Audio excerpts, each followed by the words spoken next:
with that, going to reintroduce our special guest, AJ Nash, who has spent pretty much his entire life, if I recall correctly, right, in cyber threat intelligence or threat intelligence in some form or fashion.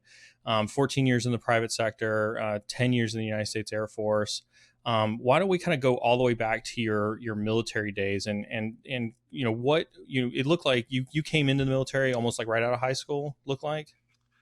Well, I'm a little bit older than that, actually. So it's flattering that you think that. But no, I actually I turned 22 at basic training. So I did spend a few years trying to find myself and doing a bunch of things that didn't work out, obviously. So I reached a point, actually, when I was in my early 20s, and I just didn't think I was going anywhere. And I felt like I needed to be a part of something bigger. And so it was not a well thought out or long thought out process, if I'm going to be honest. I went from that thought to I went and chatted with the Marines. I went and chatted with the Air Force. The Marines had about 13 weeks of basic training, and the Air Force had about 5.5. And so I was like, oh, the Air Force sounds like a pretty good place for me. And, so I did some testing, and I actually, to be fully frank, my intent was to go in and be a cop. I was really? I wanted to go into law enforcement, and I was going to go to law school. I want to be a lawyer. Okay. That was my dream. So I thought I'll go into the Air Force. I'll be a cop. I'll learn the law, hands-on. I think I'll be a better attorney if I understand, law enforcement from the ground up. And I was going to use college money and go to law school. That's not what happened. So, I went through the process you go through in testing, and I tested well, apparently. And I took some other special testing off to the side, and they said, no, we want you to be a linguist. And I didn't know what that was. Neither did my recruiter, obviously, because he said, oh, it's super spy stuff. I can't even talk about it. And you find out later that linguists are actually, recruiters live on a quota, and linguists are worth 2. So they're very excited about you being a linguist, whether you want to be or not. So what language what language were you a linguist in? Yeah, I was Serbian and Croatian. So really, really useful. Comes in handy all the time now. I'm constantly being asked things in Serbian. But no, at the time, the Balkan War was a big issue, obviously. So that was a language that was needed. So I was a Serbian Croatian linguist. People said it's a little like Russian, and little is probably a key word there. So yeah, it's a little like Russian. So is Polish, and so are a whole lot of Slavic languages. But I wasn't a very good linguist, if I'm gonna be honest about it. I wasn't. I tested really well on the aptitude to go into the career. I think part of it is I didn't particularly want to be a linguist. And I just struggled. So I wasn't particularly good at it. I was mediocre, I would say. And so when I got to my duty station, when I got to Fort Meade, I didn't do particularly well in the training to become a full-time linguist. And we needed analysts. We had a short-staffed team for analysis. So it became clear my career probably wasn't going to be in linguistics. So what does an analyst mean? Like when you go into that role, what does that look like? Or what you did at the time? Yeah, so I worked for I worked in the 94th Intelligence Squadron. Like, that's not private knowledge. So I worked in a signals intelligence unit, and the linguists get information. They bring things in, right? Analysts have to make sense of it and write reports generally. So it's about taking a lot of bits and pieces and making sense of all of it, which really fit well with what I do. I was always a decent writer, which is really helpful. I'm okay at taking large amounts of information and quickly processing them and making sense of them and giving them to people, which is what you have to do a lot of. So whether it's really tactical reporting, which we did some of that, that's very quick. As things are happening, you have to make sense of it and write out 1 and 2 liners and do that kind of thing. And then eventually I spent more of my time doing operational and strategic level intel work. So writing, larger reports essentially with more data. So is that the growth? You write little reports and then you write larger and larger. And you write bigger ones. Yeah, first they give you like 1 line at a time, and let's see if you can make sense out of that. And then slowly you build bigger things. And I also I had a bit of a brief period of time before I was in the military. I did a little broadcasting, and I grew up on stage as a kid. I did acting and modeling and things like that. So I always had a sort of a knack for briefings, and a lot of times you have a hard time finding that, especially in the intel world. Most people in the intelligence world are introverts. The joke of the agency, I'm sure you know this joke, is, how do you tell the difference between the extroverts and the introverts? And, introverts walk around staring at their shoes all day. And the extroverts walk around staring at your shoes all day. Right. So when you're an extrovert in a world full of introverts, it's a pretty useful skill. So I ended up doing intelligence briefings a lot too. So I ended up writing reports and then doing briefings, and that all fit within the analysis team or the analyst team we had. So I was the morning briefer for the commander, and then eventually the wing commander, and presenting materials. So, my best job in the Air Force probably was, I got in at like 6 a.m. and, built this intelligence product for the day, gave the briefing, then spent the rest of my day working on the next day's briefing. And then in the morning I'd come in and spend a couple hours, polish up and then give the next briefing. So it was probably my favorite job when I was in the Air Force. But this is before cyber, right? You were doing this for traditional intel models. Yeah. I was originally focused on the Balkans. Obviously, that's my area. We did real-time collection missions, so a lot of that was related to war at the time. So I did Balkan work, and then later on I did work, you name an AOR. I probably had some interest in it at some point, whether it was the Middle East or that's an area of responsibility for folks. Yeah, sorry, area of responsibility. So, post 9/11, obviously a lot of counterterror and counterinsurgency type work. The great thing about being in the analysis side is once you get trained, I got trained by some really impressive analysts. I owe a lot to the NCOs I worked with at the time. You can be an analyst for any field. Like, you got to learn the targets, and you got to learn the what's going on in the region and some of the geopolitics, but you can take it everywhere. So there's probably not a hot spot in the world I haven't studied at some point.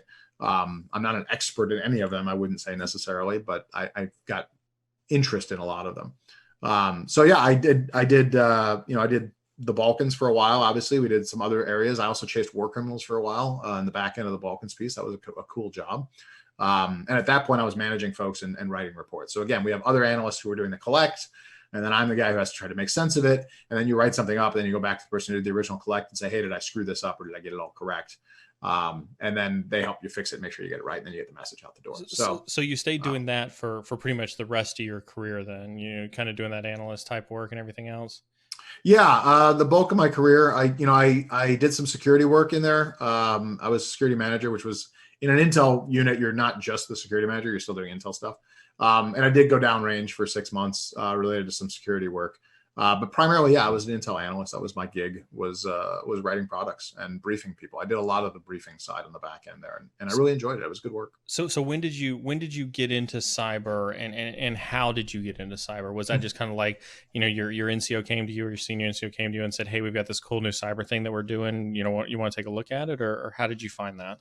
No, to be honest, I didn't do any cyber in the military. I didn't do it till I got out. So I was in for about 9.5 years. I was medically retired. Not a big story to go with that. So I got out, and my first gig in the private sector, in the contracting space, was doing counter IED work. So again, sort of on the lines of counterterror, counterinsurgency stuff. And I spent about a year doing that. Liked the work, good company and good job and a good opportunity. And JIDO, Joint IED Defeat Organization, very interesting place to work.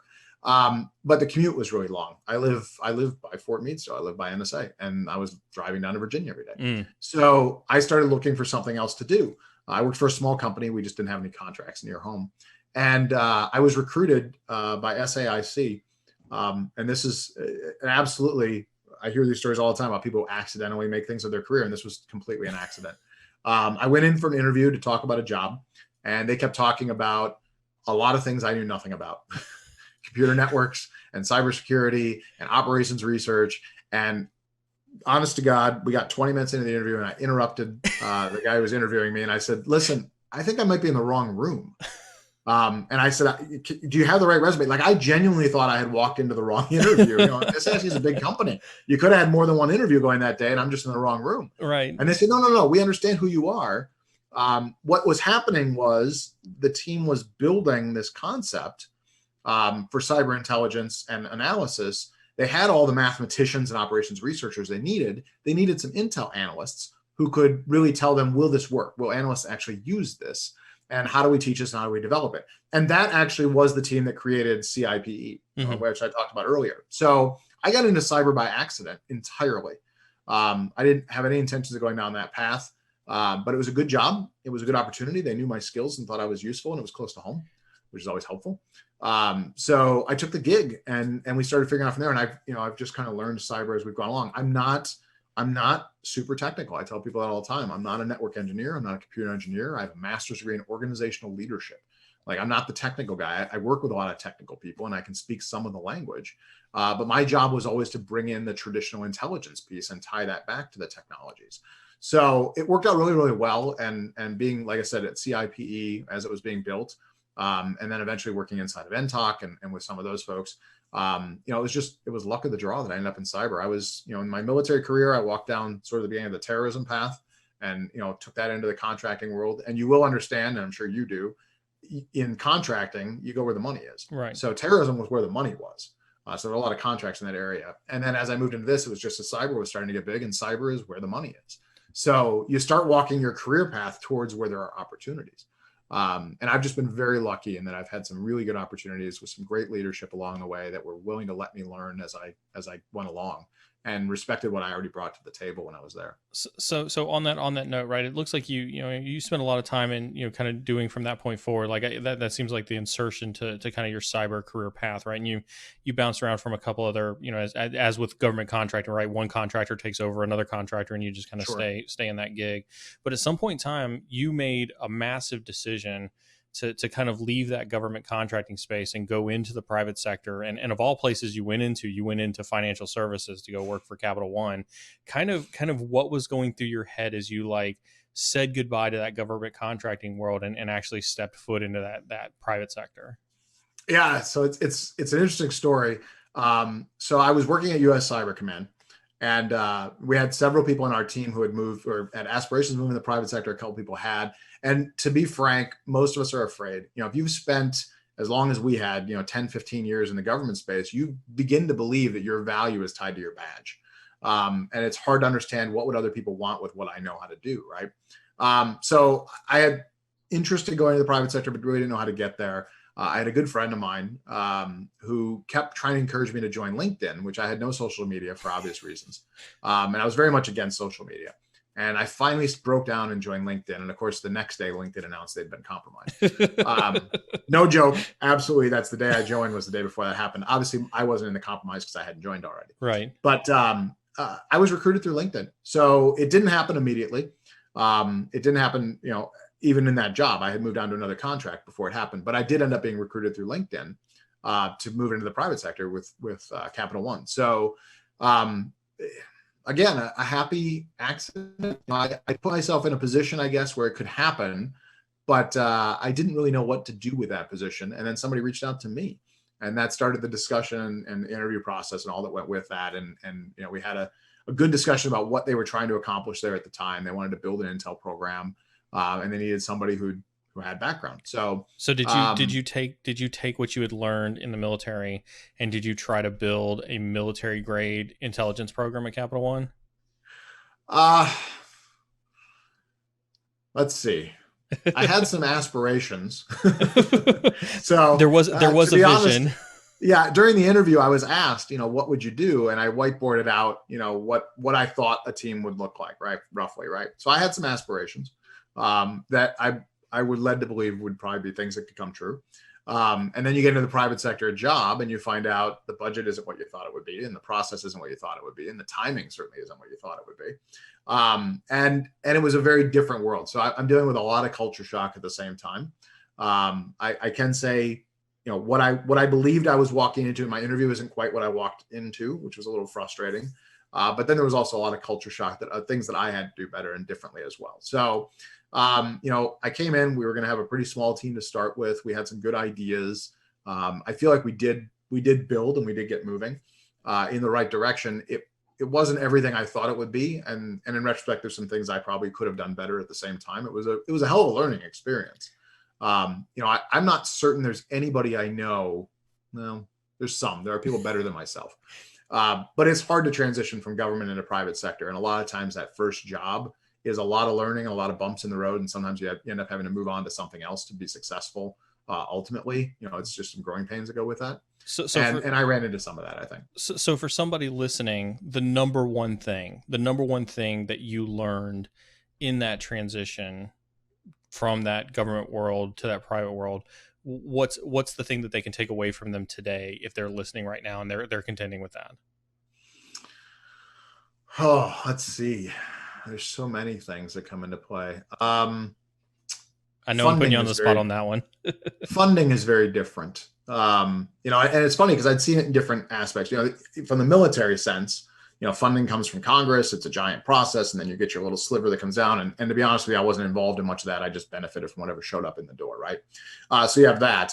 And then I saw how funding worked in the contracting space, which you can help develop your own funding. You go out and win business, which again still comes back to defense contracting, and a lot of other things go with that in the defense budgets.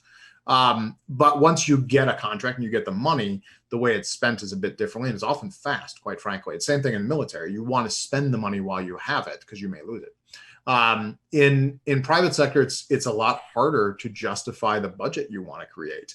And I had to learn to work in bits and pieces. You know, I'm a guy who's been known to sit down and whiteboard out a massive, okay, this is what it's going to look like. Big picture. We're going to have this massive organization. It's going to do all of these different things. Very, aspiring to do big things, right? And then once I've got that, and everybody goes, yeah, this is a great idea. My expectation has been, great, give me all the money. And that's not how it works. You know, if I lay this all out and you fall in love with my plan, and my plan's $8 million, in my mind, great, let's just, where's the $8 million? Yeah. Where's my check for $8 million? That's right. I said I can do this, and if you give me all the money and all the resources, we can do this in 6 months. And that's what you said you wanted. Well, we're not going to give you $8 million though. We're actually going to give you $80,000, and we want you to do this little bit on that board you have up there, and show me you can do that effectively. Right. If you can do that, I'll give you another $80,000, and you can do this other little bit over here. Right. And that's not easy. So that's a tough adjustment to make, and I haven't always succeeded with that. So is that why you only spent 10 months at Capital One? Was it because you achieved more than you meant to, or because you were so frustrated with the process? You don't get a lot of return visitors on this show, do you? I asked the real questions that everybody wants to know. Yeah, I'm pretty forward about this. So Capital One overall, I think I enjoyed the experience. I'm glad I was there. I learned a lot. As far as why I didn't stay, there were a couple things that came along with that. One of them, that is one of the frustrations, is I had to learn through, through hard times, that the private sector is a little bit different. The organization itself had some cultural issues, if I'm going to be frank about it, that are well documented for anybody who's been there during that time frame. I'm still in contact with the CISO, for instance. So this isn't something I'm shying away from necessarily. There were some issues there on the personality side. And one of the things I did learn that I brought with me into other places, and I talk a lot about when you build Intel programs, I'm a big believer that the person building the Intel program and having authority needs to have an Intel background. That wasn't the case when I was there. While I was brought in to help build the program, and originally I was told I was brought in to build the program, I reported to somebody who had no Intel background, and we had a difference on opinion on how that should go. And that's something I take with me to other places. And when I say difference of opinion, listen, at the time, I believed I was right. There's no way around it. I believed I was right, and therefore I believe the other person was wrong. In retrospect, I mostly still believe that, but there are different ways to learn and work together. And I've learned from the experience. I think I would handle it a bit differently now, probably, than I did before. Yeah. But to be fair, I still believe that ultimately the person at the top needs to have Intel experience. There are rare exceptions. Somebody without an Intel background who went ahead and has a passion for it. Maybe they did GCTI and they've studied and they've learned. Or somebody who just listens really well and is willing to accept, this isn't my background. I've got an IR background, or I've got a technical background, or whatever that might be, and I'm willing to learn your bits and pieces and bring it all together. I think can be really successful. I've seen some successful leaders in that area. Yeah. But if you're not aligned with the person you work for, and you guys have a different vision, and both of you think your vision is right, one of you is not going to succeed. Yeah. So, ultimately I think that's what it came down to for me, is I wasn't going to see my vision fulfilled. And I wasn't in a position to make that happen. So, at that point you go, hey, we've done the best we can. I hope we've helped set things up in the right path, and I'm going to move on and do something else. So that's fair. And not to belabor a bad point, right? You went then from an in-market sector, services organization like Capital One. Yep. And NFS. Then you made a jump to a software company in Symantec. So was that just another luck of the draw kind of thing, or did you actually set out to consciously make that decision to go from, hey, I'm done with sector work, I want to actually try to go and make a difference in product? Yeah. So it wasn't specific to that. I'll say that. So what happened when I realized that my time at Capital One probably wasn't going to go the way I wanted it to. I wasn't going to be there for several years and build everything I thought I was going to build. So like most people, you update your resume, you start talking to your network, and you get out there and see what else might be available. And it was actually a headhunter who reached out to me. and I had an opportunity at Symantec. So it wasn't something I knew about. It was, they headhunted me, they reached out to me. And so we had some discussions. And the truth is, again, I'm new to the private sector. I've been in less than a year. I've only had one job. It's a financial sector job. So this was all very new and interesting. And we started having a discussion about what the team had and what the team was delivering to people and what they wanted and needed. And it opened my eyes. I thought, well, this is a really cool opportunity. Like, financial sector is great. It's been good. I've enjoyed it.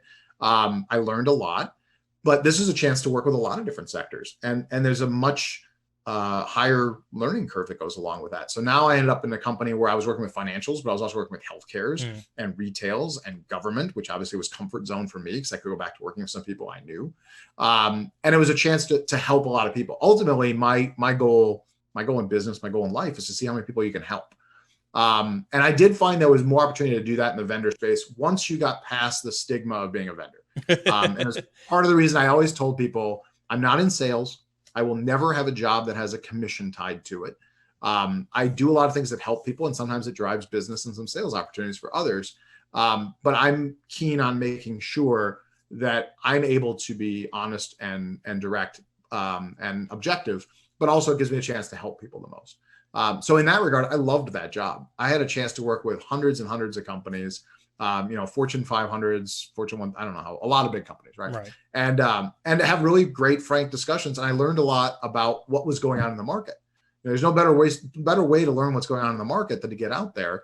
And I also worked internationally. So I was able to go to Asia. I was able to go to the Middle East and able to go to Europe, and obviously throughout the United States. And I really started to see what the problems were. And what I thought the problems were in my little world, I got to see it in a much larger world. And in a lot of ways, it validated my concerns and allowed me to help a lot of people along the way. So I really enjoyed that gig. I spent 2 years on the commercial side helping people and worked, a team that developed and delivered intelligence. And my job was to work with our sales organizations and our existing customer base and have those discussions about how do we help you guys more. So that was really, really exciting work. And then after that, part of that job, I spent a lot of time doing public speaking again, because that's something I do. And I had a lot of discussions about what I saw to be do's and don'ts of building programs, maturing programs. And then ultimately it turned out some of the things inside the company maybe weren't the way we thought they should be. They didn't necessarily match up with some of my own talking points and some other ideas. So I came inside and actually built a new Intel program inside the company. So my last, this was still inside of Symantec. Yeah. So the defending the defenders is kind of the discussion there. So we had a team in there, good, hardworking guys and gals, just not quite aligned to what we thought we needed, right? And the company had already made that call themselves and had pretty much decided to move that team out and start over. And then there was a discussion about where to go. And I was selected to come inside and build a new strategy and the new roadmap, along with some good partners and some good people to start building something new to defend the company. So I did that for the last, 9 months I was there or whatever. So if that was the best job that you had, I mean, then how did you jump from that? Why did you leave that? Why did you go to kind of where you're at right now? I mean, because if that was so good, what was holding you back, or what did you feel like you needed to do next in your career? Yeah, it's a good question. So to clarify, the best job I had at Symantec was the first 2 years. It was not necessarily that third year.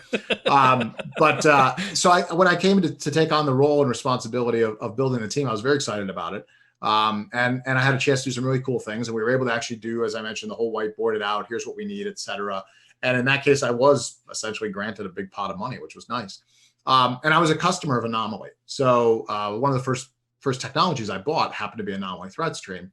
I got, as I said, bestowed a rather large amount of money. And again, because I come from the government space, as I said, you tend to spend quickly so you don't lose it, which is what I did. So I signed a lot of quick contracts. I knew the market pretty well. I knew vendors I wanted. We went through the proper process, but we did it pretty quickly to build a pretty strong collection capability in a hurry. Also hired some good people that I knew from the government space specifically and started building out a pretty effective solution, I think. The more learning experiences do come with that. When you work in an organization that's budget strapped and you turn out to have deep pockets and you spend a lot quickly, not everybody's going to enjoy watching that happen. Just a note for anybody in that position, be careful about how you spend the money and how loud you are about it. That's not necessarily going to make you popular. Right. So that was a bit of a challenge. One of the other challenges I had, frankly, was the person who hired me left.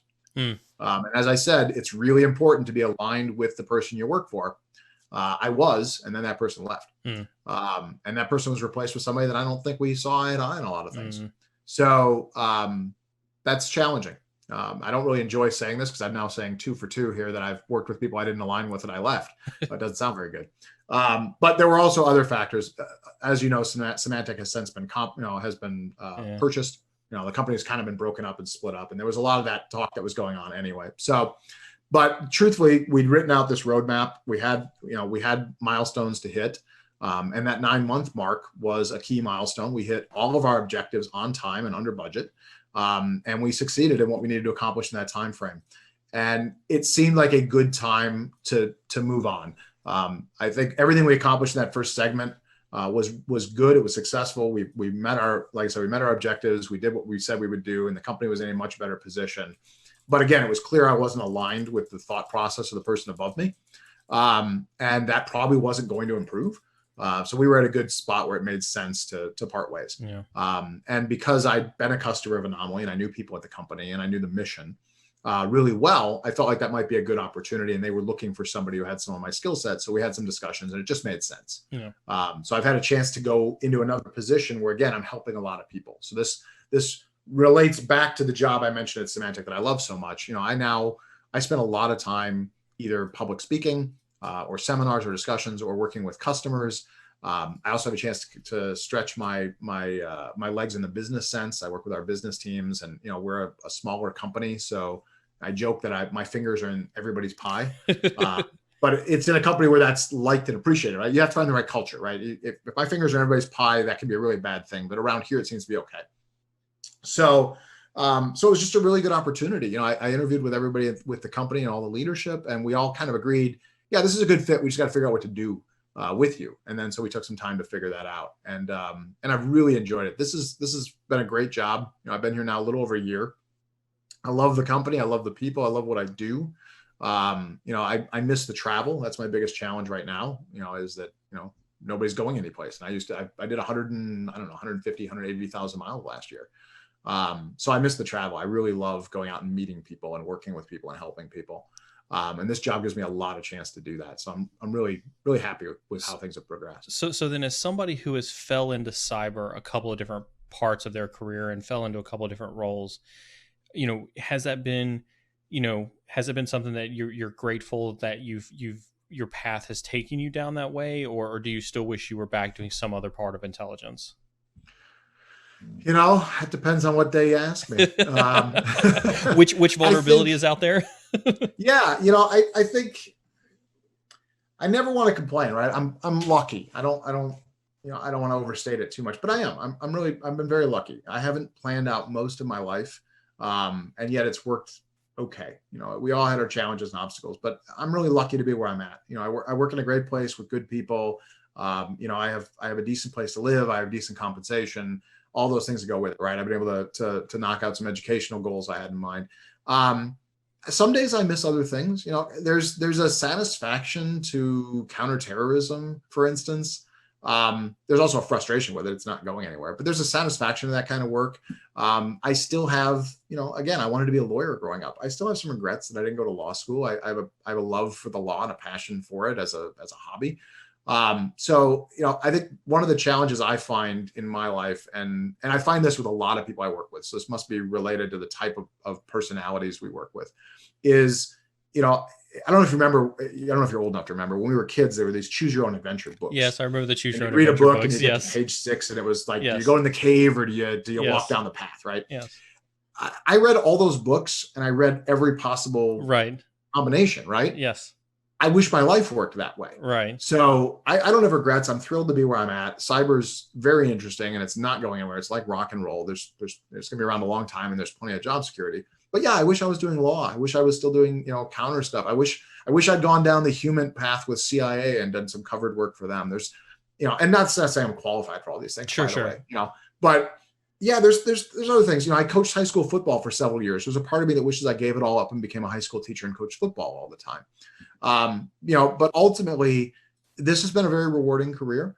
I've met a lot of great people so much smarter than I'm ever going to be. And I've had really, I think, a lot of opportunities to do some good things. So If we only get the one life, I'm okay with where this one's been going. But if Good you man. give me a couple more, I'm happy to take another path on that choose your own adventure. Awesome. Well, thank you for that transparency. I've got a couple questions myself, but the viewers come first. And as a matter of fact, we've actually gotten a couple good questions in Oh, cool. chat. Um, the first one, from chat. I'll do the easy one first, right? Uh-oh. How good did it feel not to have to work in a skiff anymore? So for those who are listening, right, a skiff is a sensitive compartment and information facility. It's basically working inside of a bunker the entire time. No windows, no cell phone, no nothing. Yep. Yeah. So it's funny you mentioned that. Well, first of all, ironically, when I went to work for Capital One, I worked in a SOC that had no windows and was dark and was designed just like a watch floor. So our CISO also was an advisor with NSA, and there's no doubt in my mind our floor was designed directly after the NSOC floor. Mm-hmm. So in one aspect, it was very, very similar actually, in that we had no windows and it was dark. But the biggest transition I found was getting used to carrying your phone. I spent my whole life in cleared environments, and if you brought your phone in, it was a nightmare. You didn't do it. Like, you'd panic if you got halfway to the door with it in your pocket. And remembering to bring my cell phone in and out was a weird thing. There was a moment of relief of not having a badge. There was a moment of relief of being able to walk outside for lunch if you want. We had Capital One, by the way, had a fantastic cafeteria. They have a new building now, and it's probably even better. But they had a fantastic cafeteria and a built-in Starbucks, and things like that were exciting. But yeah, it was definitely a different feeling. I enjoyed having lunch outside and being able to talk about work. At first, you enjoy that you can talk about work anywhere and you don't have to censor yourself. But then you also realize the double-edged sword. The great thing about working in a skiff is when you leave your work there. It never follows you home. Your boss never calls you at home and asks you to do something at 11 o'clock at night because it's classified. In the private sector, your days and nights are all kind of the same a lot of times. So there's trade-offs there. I also, to be transparent, when I left the government space, because as I said, a lot of us believe that badge is our entire value. I still had a clearance, and I had the last company I worked for, I had a good relationship with the CEO, and he carried my tickets, my clearance for quite a while. So I still did some consulting on the side. So I hadn't completely left, even then, the government space. I was holding on just in case. I was afraid. I wasn't willing to just cut the cord and go. But yeah, it was a surreal feeling for quite a while. Actually, I would say it probably took me a year to really accept, and that means past Capital One and into Symantec, to really accept that I was in the private sector. It was similar when I left the military and moved into defense contracting. Every time you make these career moves, there's that redefinition of who you are, and a lot of it was also redefining what job security is. In the military, you have a uniform. You go to work every day, and if you do a lousy job, they'll still pay you to come back tomorrow. And in contracting, you learn it's tied to your contract and your badge, but you figure out how to manage that system. And then you're in the private sector, and you have to figure out what job security is out here because it's a different world.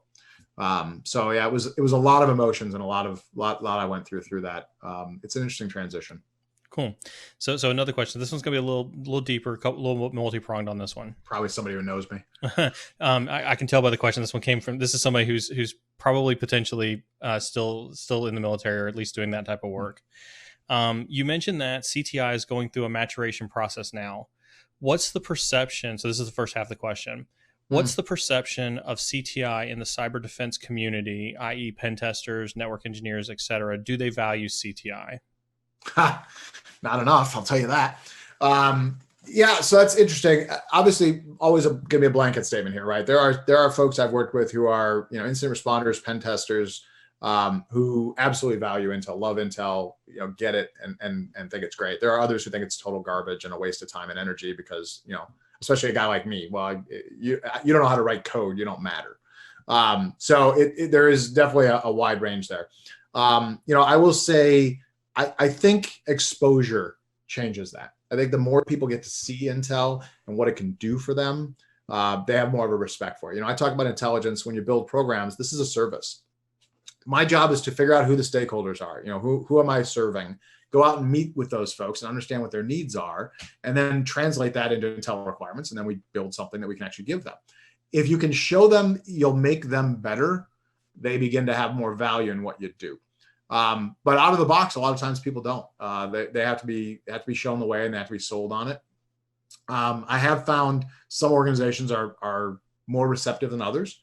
Physical security, surprisingly, physical security and insider threat love intel programs in the time I've been around those guys because they're generally underfunded, and they don't have that sort of access and knowledge. So being able to combine those together, it's not a typical traditional customer, but actually is really, really valuable. Red teamers do have a lot of interest because they want to emulate adversaries. And generally your intel team's done a good job of understanding the adversary. I often see it's the SOC, which is the primary customer, the blue team, that can be the most resistant.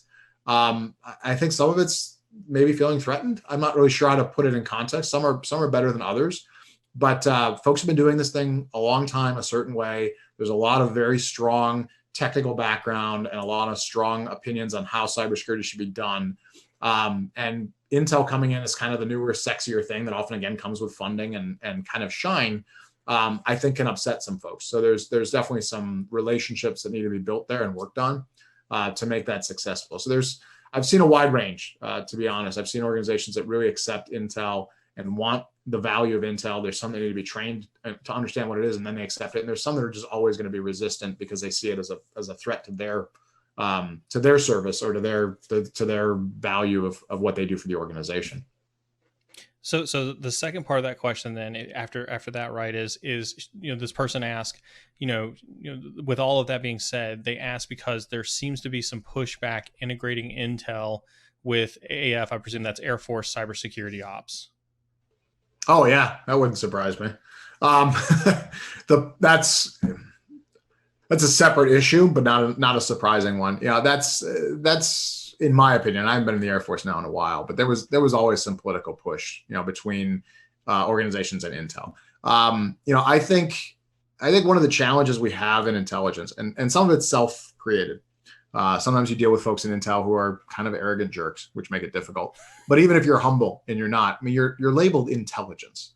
That in and of itself is an insult to some other people that you now must be smarter than them, which you're not necessarily. You just have a different function. But I think a lot of folks see it that way. So I think you're going to run into that with SecOps, certainly. It's, again, just like we're seeing in the private sector. I think you're dealing with a lot of smart people. And it's hard to explain that my term of intelligence, listen, I'm talking about it as a function. I'm not talking about it as mental acuity. And being able to explain that. I worked with people who are security operations folks who are brilliant, smarter than I will ever hope to be, but they aren't Intel people. And when you tell them that, sometimes they get very frustrated by that. And it's not meant to be an insult. And I have had I know there's people who are insulted by me saying it now. And I know I've talked to people who've been insulted when I've said, you're not an Intel guy. And they take it personally. I just recently had this discussion with somebody. The guy's a CISO. Like, the guy is really good at what he does. He knows networking. He knows defense. He knows technology.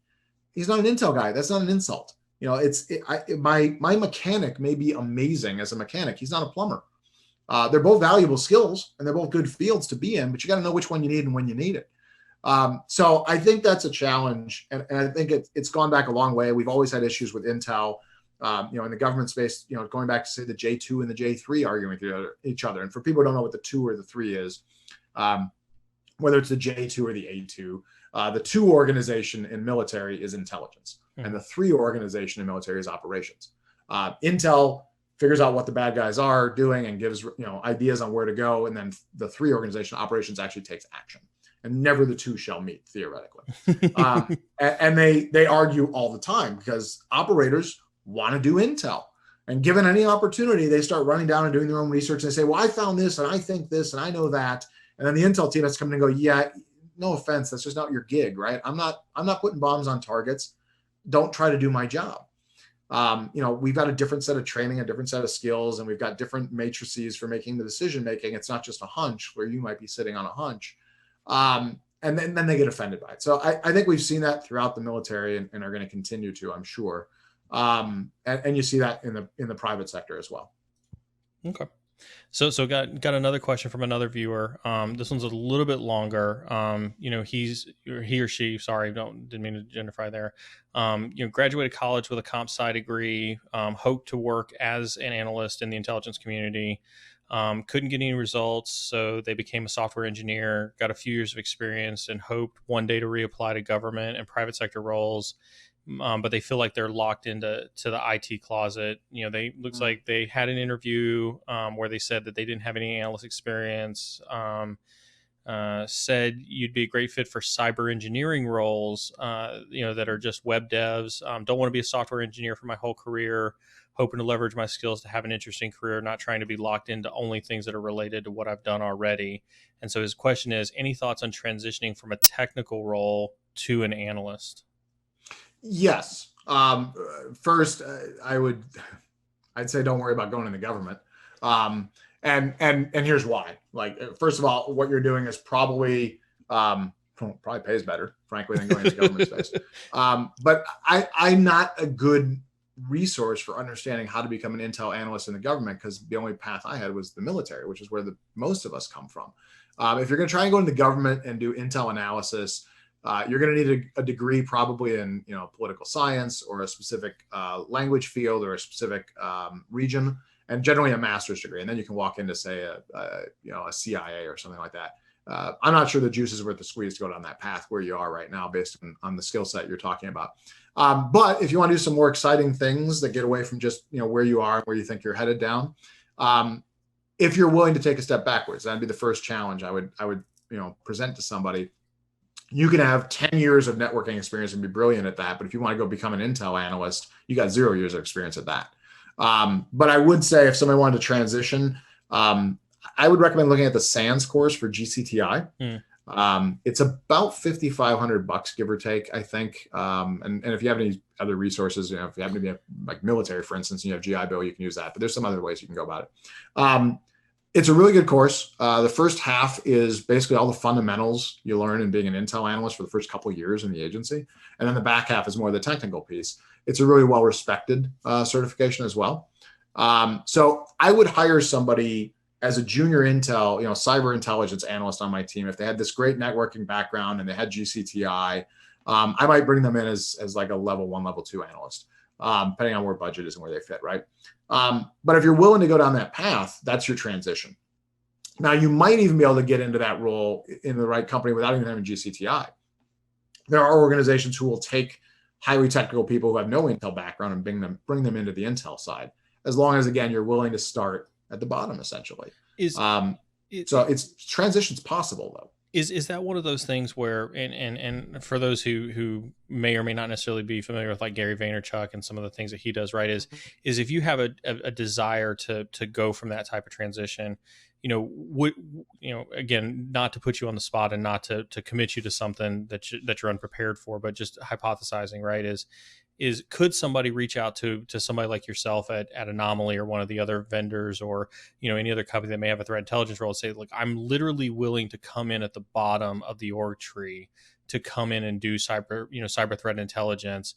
I'm willing to learn, I'm willing to put in the work to do it.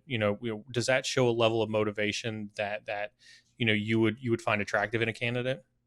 Yeah, I think so. Obviously, there's the age of COVID makes it a little difficult. A lot of people have cut budgets, so they may not have the roles open that they might have had in the past. And if you're getting into leaner teams, then I'm not in a position like, my team's a good example, but a lot of exist. I'm not in a position right now to bring somebody in to train them up, frankly. I hope to be again in the next 6 months or so as COVID develops and hopefully gets resolved. But right now that might be a challenge. But in general, I would say yes. If I've got a position and I've got a team and I'm looking at bringing in, a couple of entry level or, junior intel analysts, my requirement for a junior intel analyst can be a pretty vague requirement at that point, because I want somebody I can grow and I can build. If somebody came in who had 8 years, experience in computer science and, had a degree, but said, I'm not an intel guy, I'm willing to take the lower role. I want to advance. I want to move up. And I was also convinced they weren't going to give up on me in 6 months and go back to doing what they were already doing and leave me with a vacancy. I would be thrilled to have that.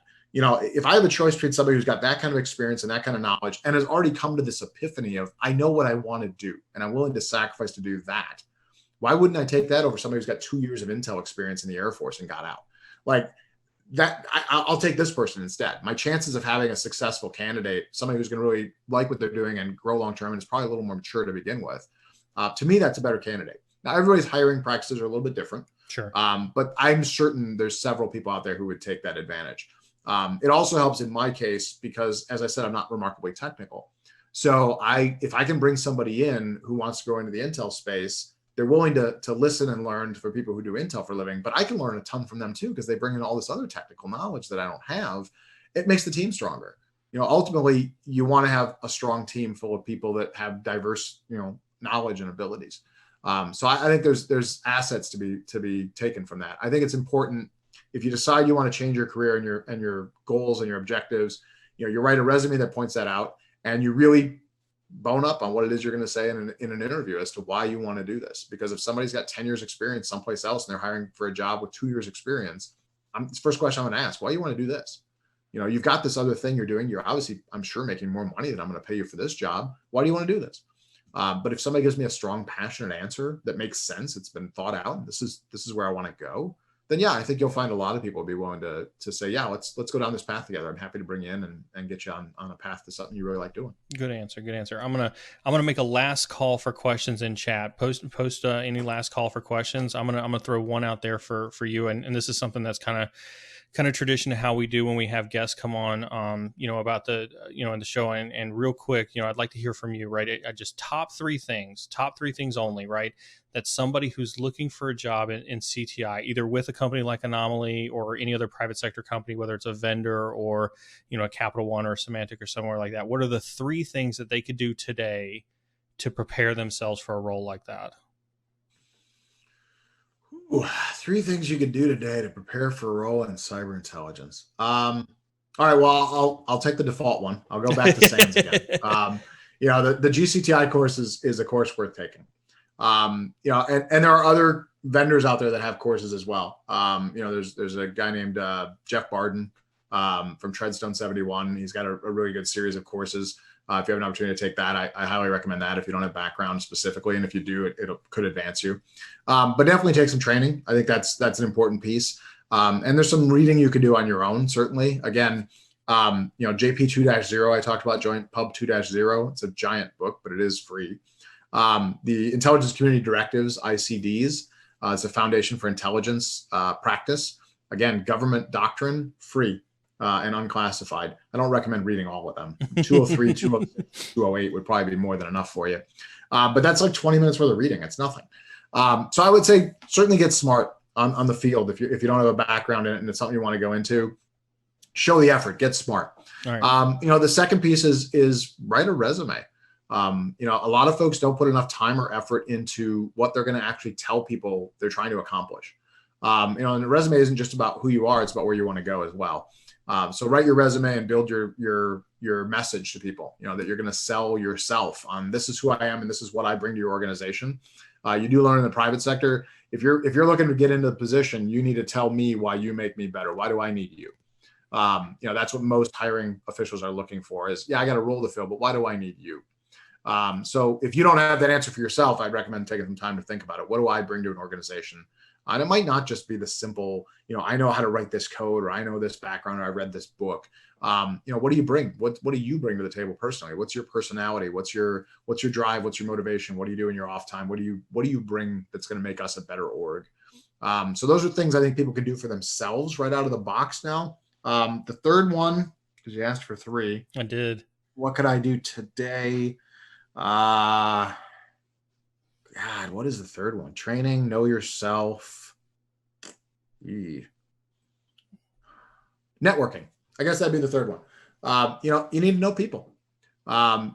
Most jobs are not achieved. Most people don't end up in a new position because they went on a website, found an opening, and sent somebody a resume. Now, I just said get your resume and all that stuff. I know that. But you're going to need that eventually. You're going to interview with people you don't know too. Right. But it's important, I think, to interact. I joked at the beginning about, LinkedIn, and I got kind of bullied into it and I didn't want to do it.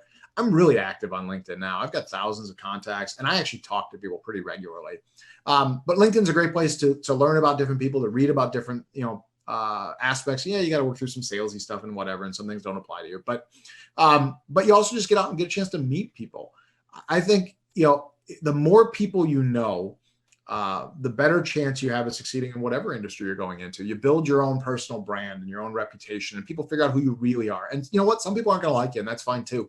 Not everybody likes me. There's some people I'm sure have me blocked on LinkedIn and vice versa. But overall, you build a network of people who over time understand who you really are. If you're active, some of it's just interacting and talking to them, and some of it's you're going to write other things, and you're going to comment on things. But also, if you're going to do networking, mean it. Like, the goal isn't to connect with somebody and immediately ask them a favor or immediately try to sell them something. I think it's important to try to build real relationships with people. And if you've got hundreds of people who genuinely know that you care about what's going on in their life and they care about what's going on in your life, it doesn't have to be an everyday thing, but you start building these real genuine networks. I don't care what industry you're in. I think you're going to be pretty successful at that point. I talked about the transition of job security. In the government, when I was in the military, it was my uniform. When I was in contracting, it was, I had a degree and I had a clearance. In the private sector, I think it's my networking. I'd like to believe, knock on wood, I'm not going anywhere right now, but I'd like to believe at this point, if I ended up wanting to look for something else to do, or if I was forced to look for something else to do, I probably wouldn't have to just go out looking for jobs and applying. I'd just reach out to people I knew. And I think somebody would know somebody who would say, we got a fit for you. I think there's somebody you should talk to. And that takes time and energy to build that out, but you build those networks and then you have a chance to help other people. I think it's also really important. People come to me all the time. You mentioned, if somebody wants to reach out to me that heard this, go ahead. I connect with people all the time and say, yeah, let me introduce you to so-and-so, or talk to this guy. Or I think you might fit here. You might just like this person. They might get along. Genuinely wanting to connect people with other people is what makes us all better. So I would say those are probably the three I would go for. You can take the training. You really got to know yourself. And you got to get out and do networking and get to know other people and be genuine as much as you can. So that's awesome advice, everybody. And for everybody who's in chat, I just posted AJ's LinkedIn profile on there. Reach out to him, let him know that you heard him on stream. Start your networking journey. If you don't have a LinkedIn, like you heard, get your LinkedIn out there. Make AJ your first connection. You can make me your second connection, and we can start you down this networking path. But with that,